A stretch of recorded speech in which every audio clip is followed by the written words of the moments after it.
जैसे ही वो आरती ऊपर गई, कहाँ, जो सर पर सर्प था, जो वो गर्म हुआ ना, तो वहीं से जब फुफकारा ना, तो मैना के नेत्र खुले।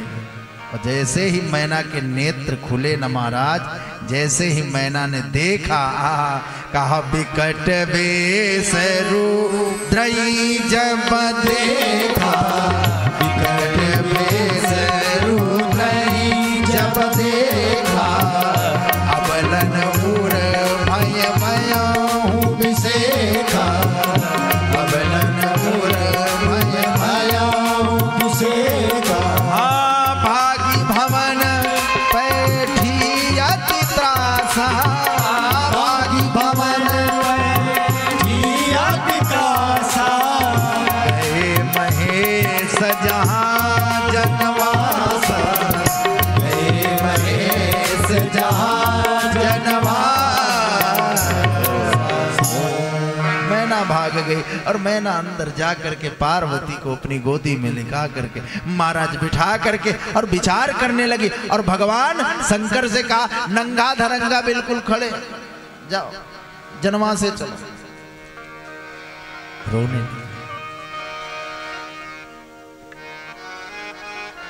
डांटने लगी, किसको? गिरिराज हिमालय, तुम एक पुत्री के पिता हो, तुमको शर्म नहीं आई? इस कन्या को देखो, उसको ये चंद्रमा में ग्रहण लगाने जा रहे हो तुम। और सबसे बड़ी बात, ये नारद इसी के लिए तपस्या करवाया था।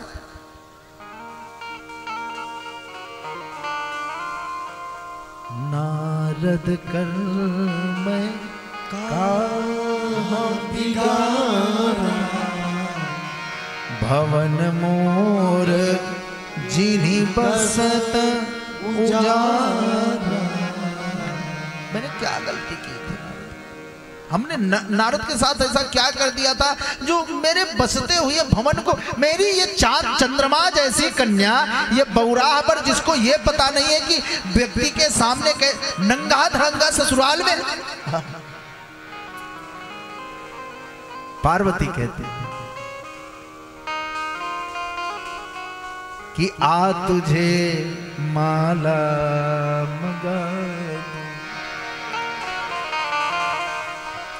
आ तुझे माला मंगा दूं, नाम जपने के लिए रेशमी साड़ी मंगा दूं,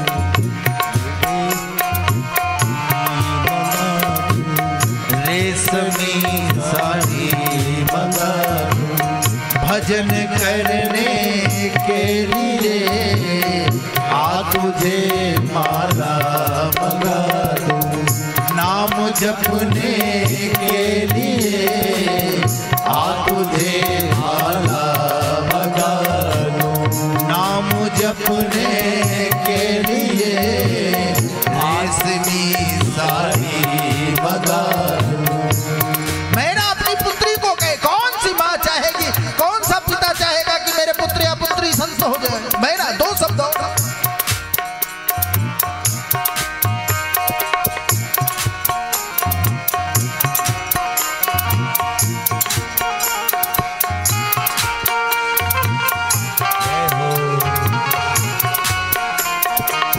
शीश पर है चंद्रमा और ग्रहण उसको खा गया, शीश पर है चंद्रमा और ग्रहण उसको खा गया, इस तरह का पर मिला अब ये अंदेशा आ गया, इस तरह का पर मिला और अंदेशा आ गया, ना तुझे माला मंगा दूं, ना तुझे माला मंगा दूं, नाम जपने के लिए ना तुझे माला मंगा दूं, नाम जपने के लिए रेशमी साड़ी मंगा दूं, भजन करने के लिए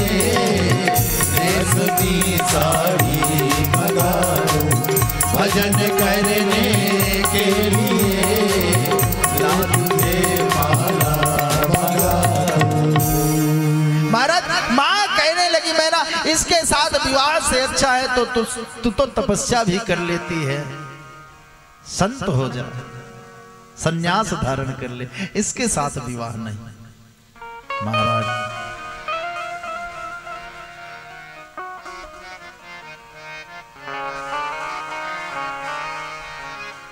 नारद जी को बुलाया।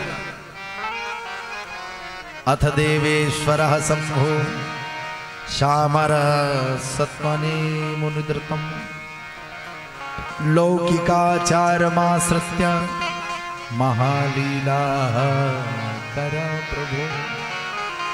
नारद को बुलाया। नारद से कहा महाराज ये इस तरीके शादी करवाते हो तो? नारद ने कहा मां मेरी गलती नहीं है, तुम अभी का देख रहे हो, ये तो शिव की प्राण प्रिया है, ये भगवान के लिए जन्म ही लिए हैं। कहा चुप करो, इस तरीके विवाह में नहीं कर सकते। नारद जी ने बहुत समझाया। नारद के समझाने से तो ठीक ही था, बाद में उमा खुद समझाने आई। कहा महाराज मां जनले हो मातु कलंक करुण परिहरो अवसर नहीं, दुख सुख जो लिखा लीलार हमरे जाव जहां पाओ। मां तुम कलंक मत लो, मेरे किस्मत में यही लिखा। और जब माँ ने भी समझाया भैया विवाह तक भूत प्रेत समाप्त कई दिन नहीं, सारी रात महाकनी में रुके रहेंगे तो दिक्कत हो जाएगी। अच्छा यहाँ इनको समझाया गया, भगवान शंकर के विषय में बताया, और यहाँ पर इनको समझाया गया। शिवम प्राणस्य सद्भक्त्या सादरम सदरो मृदा तदज्ञा प्राप्त स्तंतो सस्तेनि प्रीतमानसा। महाराज इधर माँ को समझाया गया, उधर भगवान नारायण पूछे शंकर जी से कहो बियाह करना है कि नाटक करना है? शंकर जी ने कहा बियाह करना है, सज धज के आए हैं। कहा हाँ सजे तो बहुत सुंदर हो तो कहा ऐसे विवाह होगा जैसे हो, ससुरारी में भी नंगे हो गए। शंकर जी ने कहा मैं अपने से नहीं हुआ हूं। कहा फिर? कहा उसी नारद को लगे। कहा मतलब? अरे कहा नारद बताया था ना जोगी जटिल काम मन नगन अमंगल बे। जोगी जटिल काम मन नगन अमंगल बेस तो था, खाली नंगे नहीं थे, तो हमने कहा यही हो जाते। कहा हे राम, कहा देखो इस तरीके काम चलेगा नहीं। कहा फिर? कहा ठीक से सुंदर अपना स्वरूप दिखाओ और विवाह की तैयारी हो। काहे लिए फालतू आप भी परेशान रहे हो, परेशान हो रहे हो, हमको भी कर रहे हो। अच्छा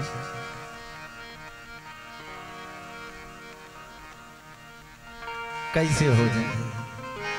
भगवान विष्णु ने कहा जिसमें आपको सब आपका स्वरूप देखना चाहते हो तब। कहा कर्पूर गौरम करुणावतारम संसार सारम भुजगेन्द्रहारम सदा वसंतम हृदयानंदे भावं भवानी सहितम नमामि। कैसे बन गए?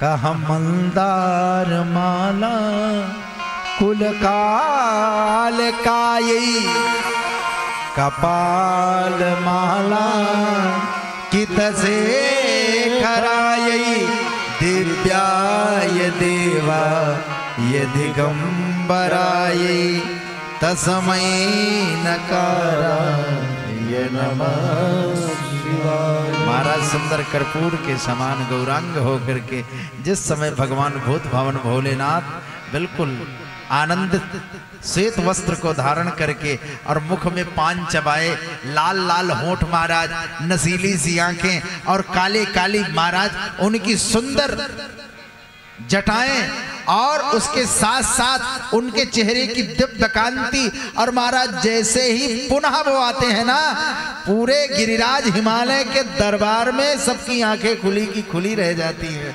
और फिर कहा तब मैना हिमवंतु आनंदे पुनि पुनि पार्वती पद वंदे। तब मैना हिमवंते आनंदे पुनि पुनि पार्वती पद वंदे। नारी पुरुष शिशु जुबा सयाने, नारी पुरुष शिशु जुबा सयाने, नगर लोग सब अति हर्षाने, नगर लोग अति हर्षाने। महाराज जैसे ही भगवान शंकर के इस स्वरूप को देखा, सब प्रसन्न हो गए और प्रसन्नचित होकर के जय जयकार करने लगे।